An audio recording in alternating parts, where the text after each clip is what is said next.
Making of a Nation, a program in special English by the Voice of America.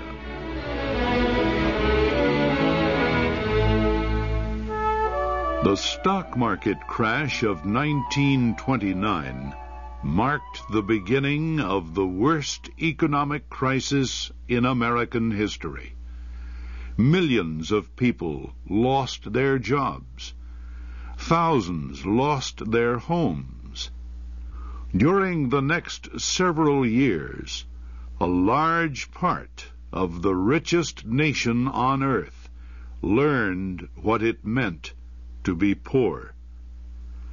Hard times found their way into every area, group, and job. Workers struggled as factories closed. Farmers, hit with falling prices and natural disasters, were forced to give up their farms. Businessmen lost their stores and sometimes their homes. It was a severe economic crisis, a depression. Nobel Prize winner John Steinbeck, one of America's greatest writers, described the Depression this way. It was a terrible, troubled time. I can't think of any 10 years in history when so much happened in so many directions. Violent change took place. Our country was shaped, our lives changed, our government rebuilt.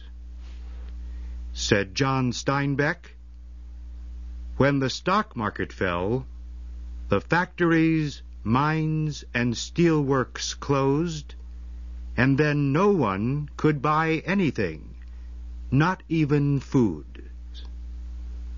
An unemployed auto worker in the manufacturing city of Detroit described the situation this way. Before daylight, we were on the way to the Chevrolet factory to look for work. The police were already there, waving us away from the office. They were saying, "Nothing doing, no jobs, no jobs."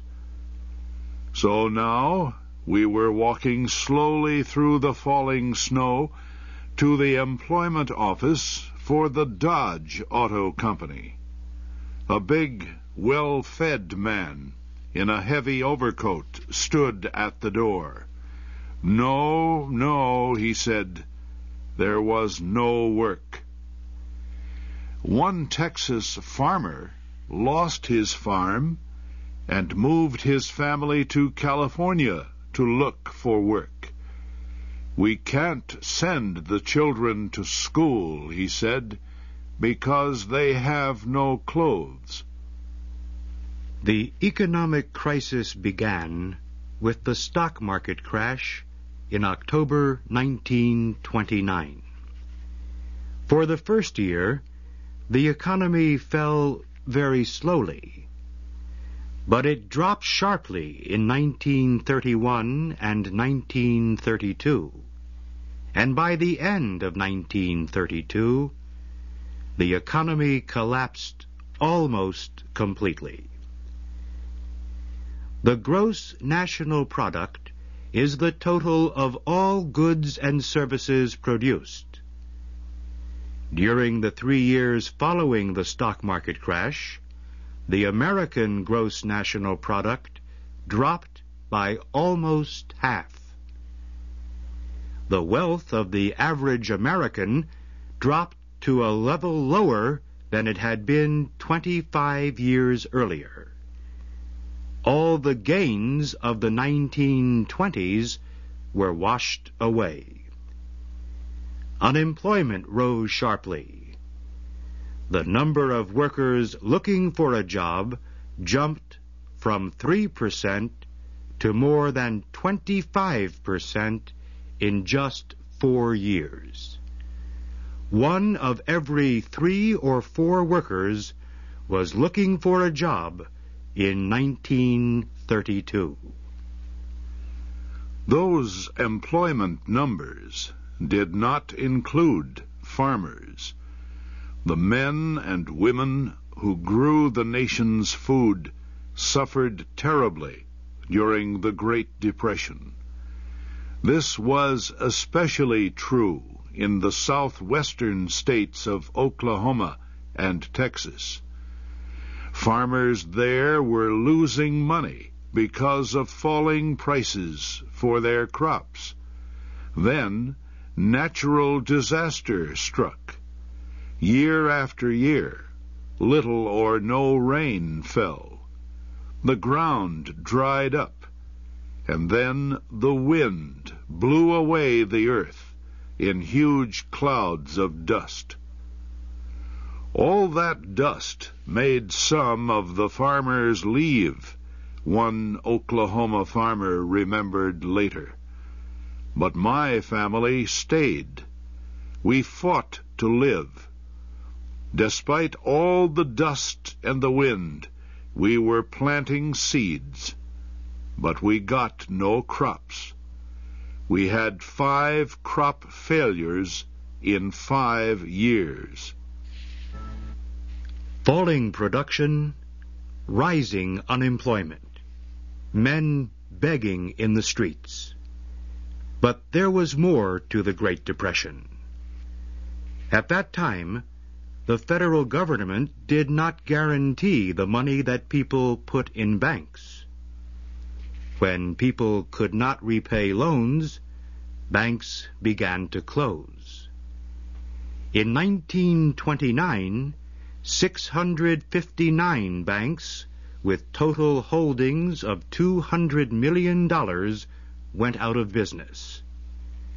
The next year, 2 times that number failed. And the year after that, almost twice that number of banks went out of business. Millions of persons lost all their savings. They had no money left. The Depression caused serious public health problems. Hospitals across the country were filled with sick people whose main illness was a lack of food. The health department in New York City found that 1 of every 5 of the city's children did not get enough food. 99% of the children attending a school in a coal mining area reportedly were underweight. In some places, people died of hunger. The quality of housing also fell. Families were forced to crowd into small houses or apartments to share costs. Many people had no homes at all. They slept on public streets, buses, or trains. One official in Chicago reported in 1931 that several hundred women without homes were sleeping in city parks. In a number of cities, people without homes built their houses from whatever materials they could find. They used empty boxes or pieces of metal to build shelters in open areas. People called these areas of little temporary houses Hoovervilles. They blamed President Hoover for their situation. So, too, did the men forced to sleep in public parks at night.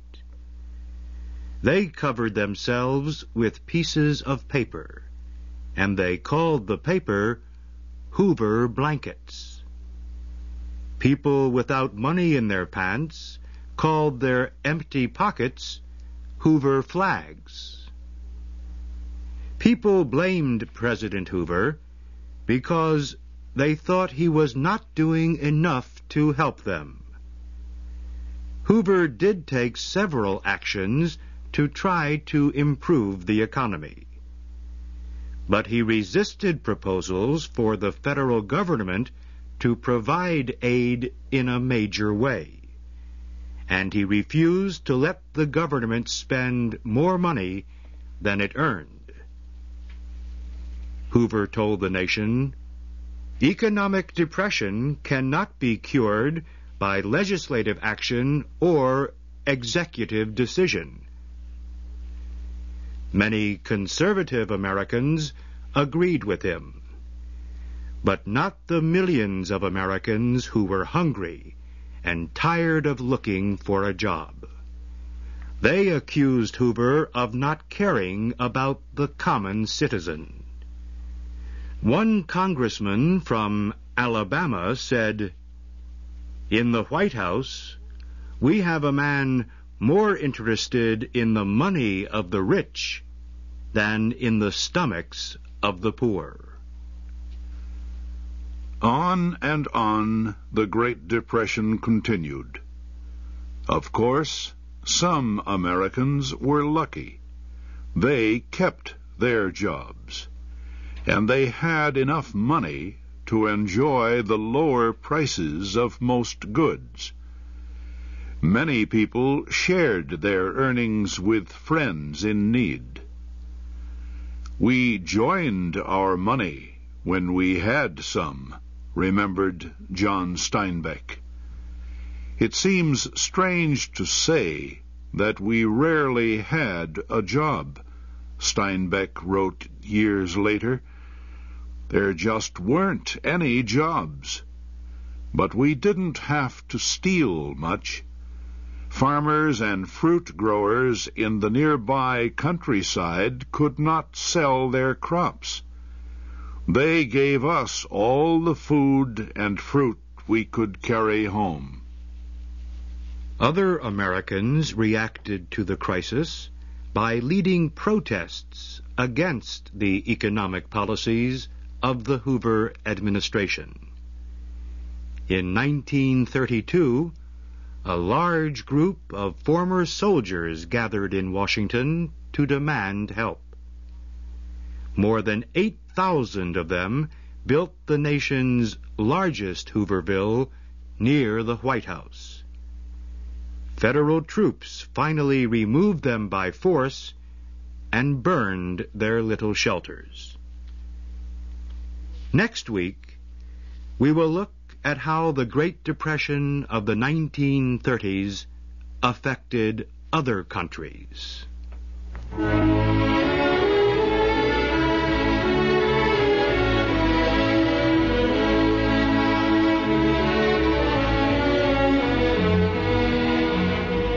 You have been listening to The Making of a Nation, a program in special English by The Voice of America. Your narrators have been Warren Shear and Harry Monroe. Our program was written by David Jarmel. The Voice of America invites you to listen again next week to The Making of a Nation.